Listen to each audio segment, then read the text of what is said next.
Why does everyone love this art style? Dandadan's been gaining more and more popularity with the upcoming anime, and whenever someone talks about it, they usually post some crazy double spread like this. Which is fair because Dandadan has a lot of spreads like that, like an impossible amount. But while everyone agrees that Dandadan looks insane, I haven't seen that many people talk about what makes it look so much better than a lot of other manga. Which is exactly why I'd like to explain how Yukinobu Tatsu, the series creator, borrows from Akira Toriyama and Yusuke Murata in order to create one of the most charming yet visually stunning art styles in all of manga. And he mainly does this in 5 ways. The first of which is character designs. Now some of you might be confused because I didn't mention Tatsuki Fujimoto in that list. You know, the guy Tatsu actually worked for. But if you compare their art styles, then you'll see that they're completely different. For example, here's Fujimoto's version of Asa. Now here's Tatsu's sketch that he posted on Twitter.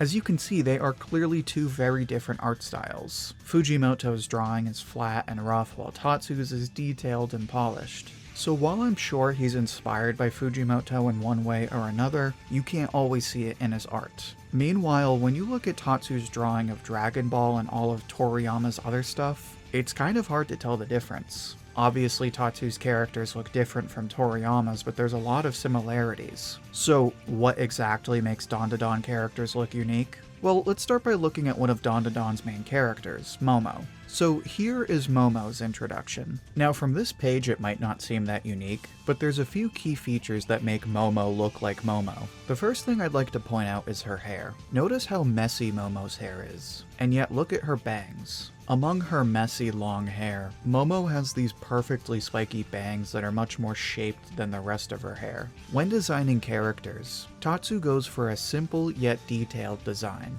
a lot like another artist who is heavily inspired by Toriyama, Yusuke Murata. For example, when you look at Saitama, you can see that his simple round face is contrasted by his detailed body. And you can see a similar approach in Dandadan. Momo's hair and clothes are detailed, but her face is much more simple. But Tatsu distinguishes himself from Murata and Toriyama in the way he uses shapes in his characters. So when you look at Dragon Ball, everything is super rounded out and pudgy, minus the spiky hair. When you look at One Punch Man, there's definitely more nuance in designs, but Murata still favors rounder shapes. But when we come back to a character like Momo, we can see how Tatsu loves to contrast round curves with points and sharp angles. So while Momo has a lot of round shapes in her design like her face and earrings, they're contrasted by her sharp bangs. You can mostly see this in her eyes since they're mostly round, but are a bit sharper looking than what you would see in Dragon Ball or One Punch Man.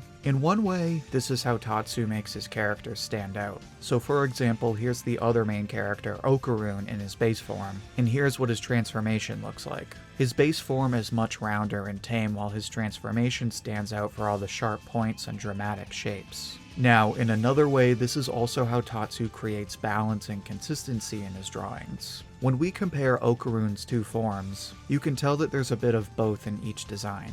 While Okarun is mostly round shapes, you can see some pointy shapes in his hair and clothes. And all the crazy sharp shapes in his transformation are contrasted by his circular glasses and the way he's always bending himself in curved shapes. By utilizing this contrast, not only is Tatsu able to utilize an art style that's more stylized than something like One Punch Man, but it also creates a sense of balance that ties all of the many different designs together. So whether it's in Dandadan, Chainsaw Man, Dragon Ball, or Kaiju number 8, as you can see, Tatsu can create characters that feel familiar but are all full of personality. Now, that's not the only thing that makes Tatsu's characters look unique.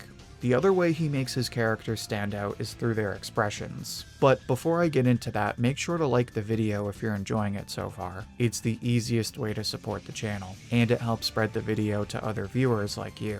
So we've talked about the cool designs, and a lot of people like to talk about the action, which we are going to talk about next. But what I think gets overlooked the most in Dandadan are the character expressions. And while there's a myriad of ways Tatsu likes to express something through his characters, there's 2 that stand out the most. The first is actually the faces. You usually connect to a character through their face since that's what you're usually looking at, and in Dandadan there's a lot of different faces. And I'm not just talking about all the alien monster faces. One of my favorite things about Dandadan is the fact that Tatsu loves to include funny faces. You see a ton of little chibi faces, especially in dialogue. Characters like Gigi will make silly faces just cuz. In general, Tatsu loves to give characters cartoony looks. For example, when you look at this page, you can see all kinds of them. Now, funny enough, if you go back one page, you get much more serious faces, showing us that while he loves the silly faces, that's only one of many kinds of facial expressions you'll find in Dandadan. Now, in addition to facial expressions, Tatsu is also a genius when it comes to body language and poses. For example, take a look at this character here. He's kicking an energy attack in a pretty bizarre way, but it says a lot about the character. The way he puts his foot completely over his head shows power and speed, but the way he does it while balancing himself on the other foot shows perfect control at the same time. There's a lot of panels like this where you'll have an action scene, but Tatsu will bend the characters in ways that's much more expressive than a simple kick or punch. And you can see this in the many poses the characters do as well. In this way, Tatsu is a lot like Murata. In my previous video on One Punch Man, I talked about how Murata adds to Toriyama's aesthetic by using a lot more expression in the poses characters take. Well, Tatsu does a lot of that as well, allowing him to express things about the characters that you can't always do in dialogue. Plus, it just makes the characters look really cool. Now, speaking of cool, let's talk about the thing everyone always points out in Dandadan, the action. And there's two things that really make the action in Dandadan, the first of which is perspective. For example, let's look at this spread from chapter 24. The first thing you notice right away is the big punch attack, and this is for a few reasons. First, it's the biggest thing on the page. This illustrates the power of the punch, but it draws your eyes to it as it stands out the most. Second, it's in the dead center of the pages. This draws your eyes towards it no matter where you look, and as a result, you incidentally feel the unavoidable speed of this punch as well. Now, in addition to perspective, Tatsu adds tons of detail to his fight scenes. For example, when you look at the spread from chapter 43, it's full of everything in the background. So you can see the wall being broken into all kinds of pieces in the foreground, you can see inside the house below, inside the house above. You see everything around the two characters, illustrating the destruction and chaos in this scene. In this spread from chapter 61, this time all you can see is the big blur effect from Okaruin's attack, but it takes up the entire page. You can see all those individual lines filling up the page, followed by all the tiny pieces of debris. It all comes together to really enhance the visceral sense of speed in this page. Now, there's actually a third thing that makes the action so good, but it deserves a conversation of its own right. So we talked about designs and expression, and we talked about the action. But the other thing that doesn't get talked about enough is the paneling in Dandadan. If anything, I think this is the one thing Tatsu picked up from Fujimoto, because unlike a lot of mangaka who lean on conventional paneling, Fujimoto uses paneling to its full potential in Chainsaw Man. And the same can be said for paneling in Dandadan. Like I mentioned before, you'll have scenes where characters take up the entire page and the panels are shaped in all kinds of different ways. Characters will jump off the page. Panels will bend around characters. You'll see Tatsu use the panels as much as he can, pushing the medium to its full potential. On top of that, Tatsu takes the time to use each panel to show the transition of time in a fight. So for example, in this scene from chapter 43, it's a really fast scene, but Tatsu structures it so you follow it one step at a time.